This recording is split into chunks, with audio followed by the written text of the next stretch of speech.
ya kamal ka no online channel anda manduna shan kon nyam le anung rice ni an wala shan dangra wi raw ka pai bangwan ron kin dangra wi jan dangra wi diech gore jan o banar wani titi ban kanyo ken wan tin krodian gwas me mi jira mi ji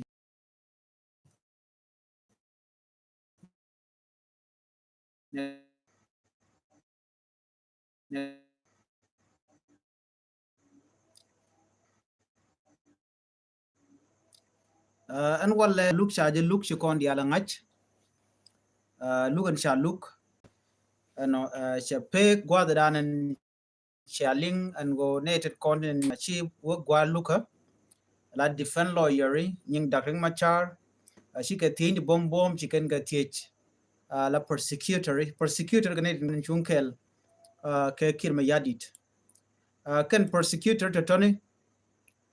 kaneten content right kenyam she kan la no charges sin ko kan dakring machar chai ke kani do bdan china chi nyin ke je re which kanasir lawyer ka and dakar machar chikana nyoka milu ikana ngone na ngote konte cha ya pinke 2018 peace agreement ala rift like peace agreement gore jen obia ka realika michina right tino ko government going kan dakar machar ka je cha je no ken ko realika kan kirmi yadit ka kan chi tene ka pet dang bakel timorial ka rodi ne ka kode kan dakar machar no de kan ku jor ka tada ngai kone je but ken bukan dong belane je katuk dien ko shirma na ngai kone chika non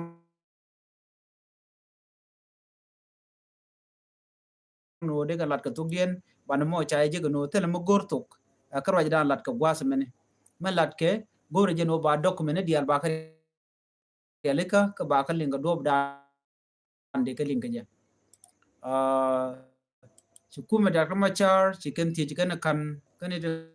kon tilane kirmi yadit atin kuli chonga je kel cha je no tele jawa mandana to kon wala chikala no baje le continue run binetin kontila ne kirmi yadit ba war ga mi jidit bong bidit la loje dan bukan loy keje go je no dong chikana bulon kam loy kana ka ta dan la je keje ana mo mi shoda la re wichen wala gwata dan en cha dak machar no cha luk de cha je tukten ajen lukan lip kon diala adio je mi jira mo chi man lero dan wala si gor di nen wo reng machar jode ki raja dan cha laden wala ki dob dan cha ti ke shode chelat respectfully alo ko judges ku ka honna ne de konti lat ka ngwani ngai kon no ci choda lara gwa ka ne dial kon tika kel no ka jen bo do bore ti jen che men ci kon nen wona ka pot kang ni kan dial gabriel dob lamni wogane dial kon en cha ga yen kel ka ja ci kon dial kon lat ko dien ci kon nen ko kor pen dang di chu ka bakel ci kon finally chana point da kuma char jan chana jenen kel kaniti kon la jikware de kon la ro teslo aje longan wale ko ci kon kenen right ke mala jeslo ram kela danan ka bodyguard dum da kuma char luka gwada dana shi yede ci jenten re wujin bin mi kanete kon te cha yen tela bodyguard da kuma char jen jeslo aje moni ne dang mon ko kien ka bodyguard ke da kuma char no cha ko luñ bat kan ko luñ lo wuke ching cha ko luñ lo te ga dol wal re wi ki juba amani mo dong ci jwe dan te ga dong cha luer mat lat ken no dong ba ga lo re ti jen ka ta dan ci ga lat ke je ken ne mi yadi en try le wala men cha tok chen ci win mon ore ne ma da ba ko ge je no ki cho re la ka ko kor gwan ma bar ko tigen ke persecutory ano te ga jom cha lat gwad me gor ba nya ya kel ano ala James gadel lampuar te ga jom cha lat gwas me ka ngar de ka Facebook de ka social media de chala de woni tin content la persecutory kene ka kene te content ne te goro de kan James gadet de kan chokre ti jien chala de go chene na wan dien wala no bangu de tiken kinyir menena wan dien ka jen na me che bu tuok ko tama la luk ba luk lungu gwa ka luk moni bala luko ba chongran ba je kame ko joy ke lung kan diala ko na lat ka gwa se me Dr. Machar yena dana cha yena ano ki do badanan cha nang ka gwadul ga je no waje luk kan ji kware wana me a systematic way of targeting SPLAIO candidate kon lanwere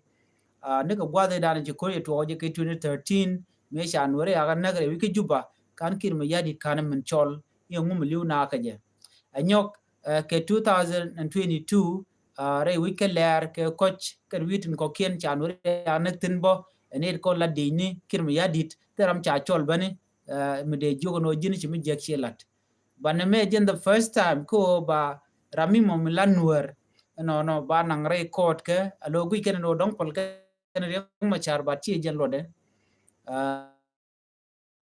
kula ngaje no mandan le ro do gwazme ala to gwani jen Dr. Ma char cha career ki political career cha dire chungo ko no cha de mutuok cha la no cha te ramede je decide my fate ka politic no ba wuch ki ba career da ba da cha de mutuok nyok ring ma char me yan ke je ka jang yena mo che mangai kone ala jen shwa gere ke te dia le kone chi tuom no wal but chana kel chana jangai gwa mene Dr. Ma char jen cha apologize on ka bur community gwa de cha je choltin ke kwi kore kone cha lat ke 1991 chala no cha apologize ka kwi kore kone chi to kam da kone Dr. John Gering de Mabur en chef faction change let ke char chat tai ka ko ba chu te wuti chal ka me John Gering de Mabur chu tai ba jo kon dia chine tai de kula apologize ko ka struggle da na tenetin je te gane de chiliu ai de ne de to chi ran dong che relative de ke family de ke ram mo kon mar ka de chi yere che bat ka jen process mo jana ju go no che duer ba de dung struggle ka che wa nyok mara dien bo ka nga me bu kula apologize ki bu duer bi lar ka queen enten ko ken me kwa duer kwa jala ran ta me no che duer che to ka je 1991 e dan chi ko ye to ko je ka nga mi bu duer bi lar ka ki ram do dien dan chi ten mi nyu de no reng ma char jen no kamal che mal che je lok but jen gor ke jen go de je wujre kuma ka chiang aje no walle chete ka rol ti to bo ka social media dio je sia kanen ka ta dana cha da kuma char cha je lu ke je walle re wuch ka juba no te ke ne atlat ke jen o ken cha ka pen wore che mane majur jarol majure dana chi kore jek re wi kana Nasir gwade dane che yire je jenten kene de ka law de ko re loka dane loka wi ken no lugan loka e lugwandien bane me che jan lode luga loka ala majur we liu gwan mo te ke duty ki te gwada dane na ci kuma je nangten so mi ko ga kene civiliani no cha je de nangten ano ko de yik panken gen de ne kene de kon de yik gor gen go ba ga nang re lok ko kene de kon kule yes ke civiliani ko ka civili gane ko la nwer wayam shi ka de ni te ka office ki te yuru kam ka tele ka basic training bo batiken ka mech te dang ka dor nwere shi mala kana gang na won no ke chure ko la hok la ka nang ka kan nang kan gan wori so jen do banan ale ngaro din ke je shi kan bi no dong na me family court case and wale but chi jen mi ka ne te ka court case there ku let you dong mate ka mi chi twok no ka dong ram mo a civilian ka jen civilian de ku ram ma che look and then look mo ba je look ne ba ne me ring ma char ya ke ne je wi de ko ne de ko ne te ga nasser te la nwer waya mi kan wori ka ko jen nwer jen mi ya ke de al wi mo shi jen te ka jor mi dir so to talk de ten kan kore ko ne jiru lad bunu welcome yen kan jon gan ma biur kan kor to ton bane ka kor lo ne jen go nyen kan tere mala de la ken nyen si community and community nyen de ne ken ko jen te ge de ne ka jon garan te ge de ne ka ne ko ken so kore ko ne to ga 1991 shi ga jang ji kan ga nak ka shi ga nuwar ba shi kan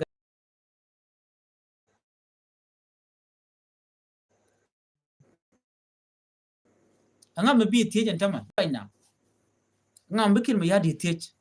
ano jin ci dor ci jalat ci nak na ka helicopter kem kalma kan use no wal na ga nuwari jen tama anga me bi tie anga bi nan ka code wala jen free kat reality so ya lara kel ala question cha ti jen wala kume Dr. Machar ki ne konti la defan lo yeri keje atin mi dit mi be ka chup amene kir point kon nanti dana cha tich achina ti ko ne mi de da kuma cha de jan nang gwada nana la waje nang ka gwa lok ka trial no ka jena vice president no ka kuera kule la president jen katin konten cha lat tijek ba kule nang gwa ngade kene gwa lok ne enyok suspension nana cha kame ka constitutional la reply peace agreement nana cha ta ngi Khartoum kam ne kene kir enda kuma char no te ko ngoti cha lat pintin ngoro to cha ga goro la kan ga gor gwada dana right natin kan question ko ne kan ga gor no mo nyok ci ko ne paru jeno ne kir ma yadit tiga ke linkene wude me mishal ke me Museveni so goro jeno banan tiga ngany magwa tinelong an mi ci tuwa wale of course che wiki ne teje joy ka kuma che nyot ka kuma kir ma yadit ko kan charen real ka gwad me ber charen real ka gwad me ber me tik cha ga de bulo jo ko koren ta me ti ka document ngot no tiken yen ka real ka kan ne ko ne lep ko look kan ne ko ne kwadet and cha schedule kan ko real ka mo no so all the cases kan ku ka lepon chicken de bulo jo ka jog so nyo the gen wo chicken week so en document ba nu ngorun chi de melin ko ne bala document mu nyu do ken ka ne timo dong bugo rudin kule defend anyok chwa je guje no emer yek machar cha nanga kore dong ejen kurode bro defend karwan even kuma point borode defend lo ala justice ki injustice chala kwikel karwade leta queen dial an gwado wa kam chokeri machar je panken ba chokero diere bo ko gwe je win mon chwa guje no dong te ga bongre jibu tok ten of course yek machar kana me loroten but mo na ko ngam na ka civilian tele dina spela yo tichi min jien bu ko ka bargazal ki bu ko gwad dana ti jang tigatin bu kan jangu kan no kan to e kir me yadi la de jala ja nangone be nang gwad dante tin be je nang don wer ba ko na joje longone mene che mu to kan tama ka panal an to ka nasir an to ka fanga to ka panyijar to ko dor chalga me matiam e kir me yadi te ke force ne kamo teacher ya leka ka tandien bokan wade kon chwala no ko kane tin konten non kwale jur ke yo jawon walle milen kon me netin wan ai kene odong chicken face doctor machar chicken dele nen kane tin kon la jikwara we ke jeno they are finished no muna ko code of law ba ngot ba ko gor sima dana ku kon ka ngadi gwada dan lokatin ne tin wan ku kene jeno ba shaw ne jakara jadan na ra ke jaba but take care rule gor ka non wata cha gor jin mi ci bene no chiran ci gwan be bene ka mi ci gor la written format ci be right outside of the book ka tina tire ngone okay me an kon ji lo right ne kon bes ci mala na ra jene right na ne then dong de chola ra okay namaka namba ci jenda le jin pon mi anang gwa dana would look wa ji luktin ti ka nyingo ti ci ala ka already be right jot ton mi ci ro bu ke case do dien mi ci bu kamrar ba ñew jogno ji lu ne rar ci manan ci ali nganen aram kele dana lat ngota ala lawyer defend lawyer kering machar no che prosecutor dun kirim yadi che jogo no yena mena ora aru ya nyoro gwado mo te kene ira aru ya nyoro kunya man kon kan gan man kon gwado mo we atin ga gwato da we adole you go and come up with the document dia je konen mena man jikala no ani we will come later ke launch time bene document bene no men jikana go jikana no ban baje no ngurun che right now right kon ma khalet gor kene anyong mena jenen Dr. Machar tene jen ke defend lawyer ko bakel karo bakel kirma yadi take a prosecutory dangwal diok this is not fair so mugi kon chi fair so de kon gujeno chi fair mi shikana me so na me agenda le road so run ke gwa mi chika ta bangwan ba togono ba Dr. Machar kene team de ba ka nyok ke nanga ke court nyok bawar gada na cha ban pinya ken kene kirma yadit be kene nyok mo kene present nyok do badan cha ti ke je be kene nyok kamalat kene an wala te mi chala da longbo te mi chala hybrid court jen agwa lok mala let lo be the international community they ga participate ko ring ma charge is a person so ngai ke je wi mon charge de look locally kana me mugur international people ki international community ko de ken mandana tuok de ken ko they all have all the record about South Sudan. Ato ne ka kore dana tuok 2013 dio je ko na ngach 2013 ne chara ruoi chireng ma char che ku je jala reng ma char tel ku mi chala ci ko nen to all the information de chala da ne lar ke je BBC lar je ke news ne dial ne some people la loje la je de long cha ane tung wana baga chak pin chak wi reng ma char din ka kore ci dor che bo jala to cha bu je no si ku a systematic way mu kwala silent ni Dr. Machar ka je ko che be participate ano ka election mu dwal kir ma yadi ke je ke pulo na o ka vote then ba kwere jidid ba ja kwan ba lokir ma yadi de je na ko le joy reng Machar dor banwer ba ko na ka je 20,000 people de naga so mi ramu gwala to kir ma yadi de ngeje no na je na dio je che de lo na che de le tung no kori jen point de der jugoro di bnaw ka valid box and then ba Ramadan and gwa ka kwer then ba yashu kwanya wena mo a very easy long neme ne be decide ka jiwut ka citizen she point de kin me yadi be decide but ka can all this recollect no 14 or 13 years ke 12 years so che kin me yadi che du ne che decide karwada decision ne chakan ajeno Ramadan and be la kwer ka bom so mi chinam da ko gwade so gwe no ne me che chon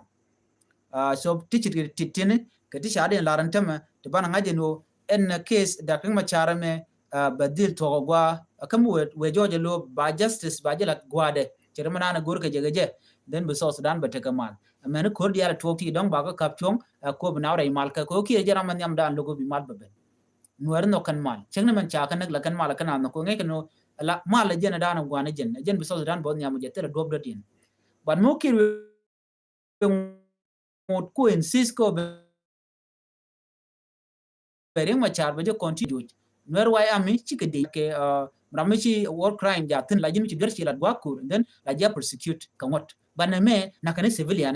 rin defend e wajin etika tet kan ko la nwere so na me jen ko la ro ken ku kan tar gen nwere ko Reng Machar nwer ne ko ken kan nwere so mi mo ci chung ne je imagine ne dang baro dial ke badak dial kan nwere ken dial ne badak tilan nwere de do dar ko gwadin tam ngi kon so mi chit kana me chi chuong ka kir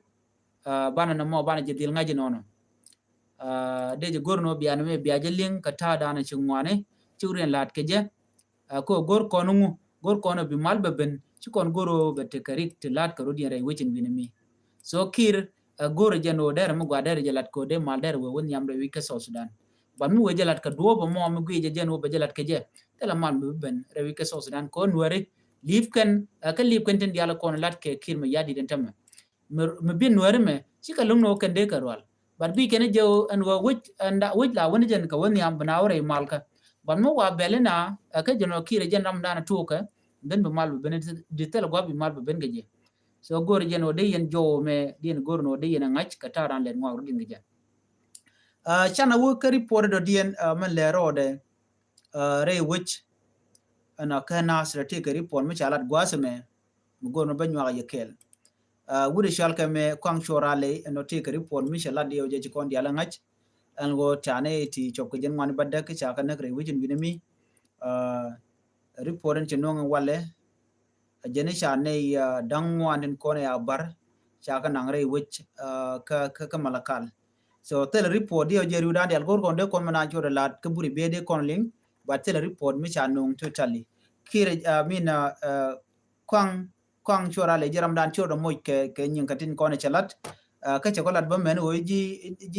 ne ko lan wer waya mi cha ne jen ngwane badak ka ne tin kontin la ka ji bondo kor jen ngwane badak ne jen ngwane badak ti liu ka ne kor jen ngwane badak ti ka bot no ka ne diala ti ka ji ka nuore but kan kon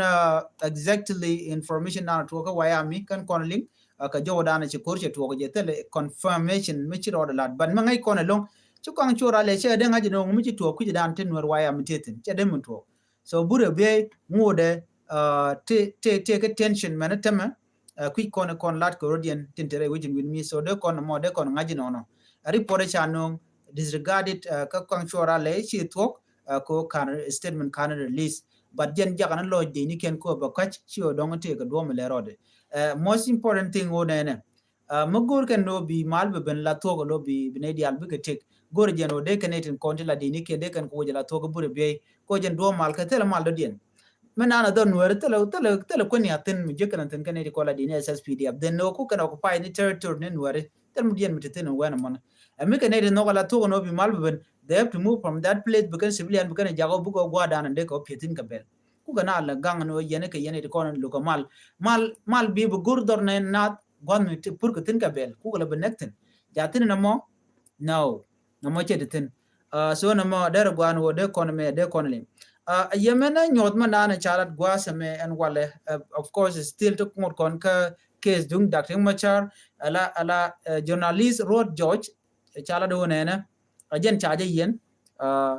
kenyam chana je ko la deng termanyang gadwich en wale chaje kap chawo ka freedom mall gwa dan lat ke luktin look Dr. Machar ken ji kwara no mi chawo jene che chop no ka ta badak runwang ala 8 am so mi che chop boni gwa dan ji chop tin chaje penurech no netin konti la dini national security re ke juba and when more chai yu ke baken ko che ga jogo no ka mo ta ba cha kem ne je ka pim ga je ne cha par ka cha pim men dar cha je pim cha chure tor bil ne ko national security ne cha je wil re re ke liu gor ko jen wo de je na ga ken thank god cha kan yere kan jen en den ter manyang jen civil activist kanetin kon tin la joren la jatup ne cha jogo no jin man keni tama ngade budget la kan mi jel ke je dunen kon la activist ajen mo kene mon ko jen rami cha gar lan wer cha je de na la to ko rami cha wil we ke lu ko ta ka ni jen nge no dong cha je na ka jo dan en chelat so ke mi cha gwar online ke cha je share bone media na so sudan dia lan wale jo jen o cha den ter manyang cha je de na ka watar ga den yam kwatar ga je ko jen ngo ko jen nuwer nuwer mi activist cha gor ke juba cha jo ni jin point go ne ni ji ko de ne yi na won thank god kan let kan nak so chetek but cha doi ni je ka cha palwe ka korta ka kel cha chu bulun to freedom all chu jen chu ching jaro mo ka bajaj no kirecture den ne jen chu dor dan te den la dor na me just lo an medid long another story banyok run michal ke road George ba journalist road George wajen wala ba cha je dio je chaja kebo ji national security ba la wetin wi mi ka juba ala security force chicken wude me journalist road George wa chicken lo nyen wala ba jene activist ba road George mut ajen cha yen ba ke mande en wala ka custom market rewi ka juba jene we first by president Dr. Machar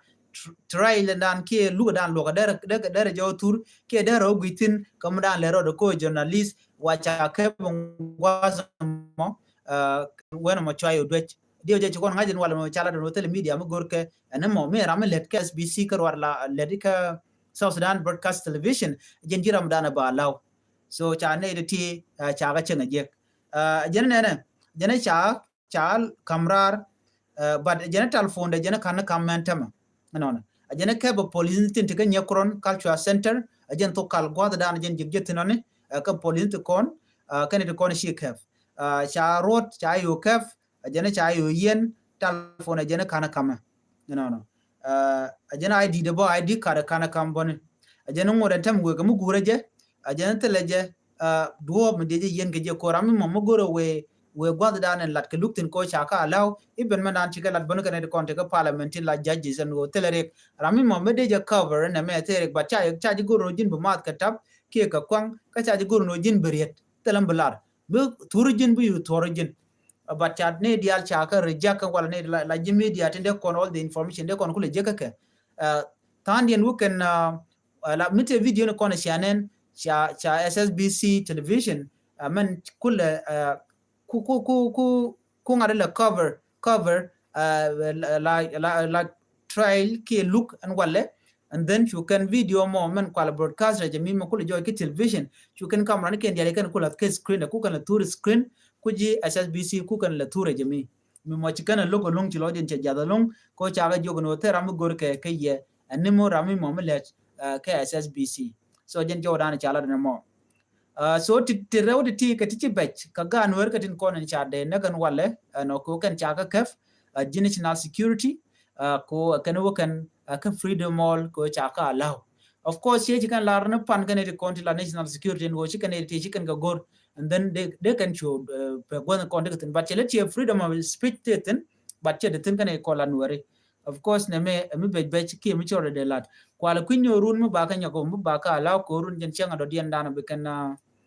bikan ngari lat ki jinyok la look ba je continue run so jo me gor jeno de kon ling kamandan en le road re which bin mi dakang machar na ba look de ba nyok mo kwa je continue run no kata dan en singwaro de lat ki je jo den gore be nyok ye kel gwaseme ata dan na la jilwa kot ki jilwa kuni chol ken kirma yadi de no de na me la lugo loka men tem loka dakri ma chare de ja kap chung ko gwi ken no na me mu wona wo ka wonyam nyo de jen wo birek bele dio je shi anga jen wale no re wich ka juba no ci kona ngaje no ni jal sina jal jama juba nyanga dial cha ka kap chung la juba university no cha o no ba cha kap chung cha le dial cha ka pel ko gwi ken ke kuna focus ka kel tiene de kuje criticize bon wo ngum pal ka let ke jemo ka ngai ken ne me case midit of course a case medit a man mi chala mo je to ko getting kon de rian lat no but the good news today no ne re wiki juba cha normal wala but no la security national security kelu cha je la re which lo gan kana jen ku ne kwan wara di journalist tin activist ne kwa lo kep ko je kana kam right yen kan ken no tikene ke kan den kon nyu no ken ke journalist ne but cha lo no mone so jilwa ko chut kan no de malamo de jala da gwa near country to Eastern Equatorial State, la choy leader, chol ken so Sudan government no gor kan ode mal de jala de gwalo shina de lo wonyam ka do bdan lat kenejen kenen the appeal kama the criminal trial of suspended first by President Riek Machar and 7 others began in Juba. They face charge including treason and crime against humanity for the alleged role in violence in the town of Nasir in March.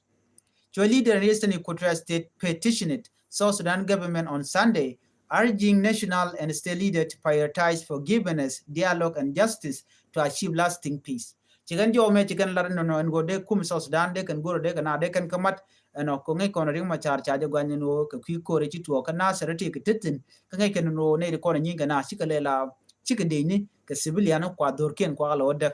so ne me jen jo dana gore de nywa kon kel of course mi jira mi jirit gwase me gore jeno der charbo der gorping gwadmo run bana all other information bana ka link katin kon lat korodian so jen gwada na gore de pekten me jira mi jirit ko subscribe ano ku jen nyane de ko ken